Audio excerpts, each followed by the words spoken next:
Hello friends, welcome back to MCAD solutions knowledge sharing blog. आजच्या व्हिडिओमध्ये आपण handle पार्टला क्रिएट करणार आहे.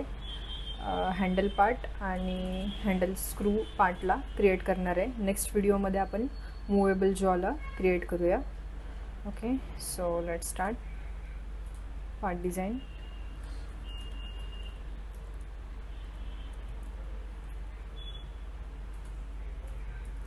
Handle position sketch. फ्रंट प्लेनला सिलेक्ट केलं मी. एक ॲक्सेस लाईन क्रिएट करूया हॉरिझॉन्टल ॲक्सेसवरती. जर तुम्ही हँडल पार्टला बघितलं तर तो आपण शाफ्टनी क्रिएट करणार आहे. शाफ्टसाठी तुम्हाला हाफ पोर्शन क्रिएट करायला लागतो. या लाईनला इथं हे मी कोइन्साइड करते. एस्केप. डायमेन्शनल कन्स्ट्रेंटला डबल क्लिक करायचं. First line axis line right click, radius diameter ही आहे 8. Again first line axis line right click, radius diameter 10. Okay, 8 over overall 172.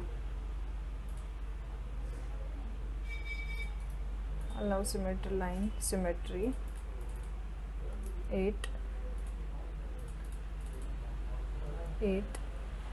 पासूनचं हे distance overall 172. Okay, exit from work bench, shaft 360 degree. Okay, बाकी इथं काही extra करायचं नाही आहे. हा झाला तुमचा हँडल पार्ट. जस्ट 1 कमांडमध्ये हा झाला आहे, शाफ्ट कमांडमध्ये. चेक करू शकता तुम्ही. हा झाला क्रिएट. कंट्रोल एसने सेव्ह करूया. डेस्कटॉपला पाईप वाईज असेंब्लीचा मी फोल्डर क्रिएट केला आहे. त्याच्यामध्ये बेस आणि स्क्रूला सेव्ह केलं आहे. आता आपण हँडलला पण सेव्ह करूया. File, save as handle. Okay, so next part आहे handle screw.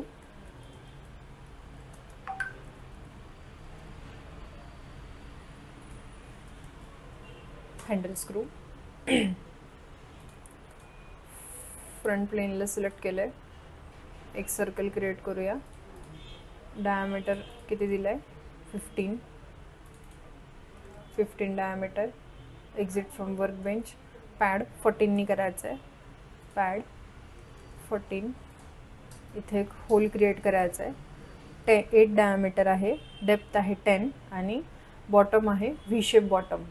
Hole, edge, surface 8, depth 10, 120 डिग्रीचा अँगल. ओके, तुम्ही बघू शकता हँडल स्क्रू पण क्रिएट झाला आहे 2 कमांडमध्ये, पॅड आणि होल. ओके, सो नेक्स्ट व्हिडिओमध्ये आपण मूवेबल जॉ क्रिएट करूया. Thanks for watching. अशाच नॉलेजेबल व्हिडिओसाठी आम्हाला सबस्क्राईब करा, लाईक करा, शेअर करा. थँक्यू.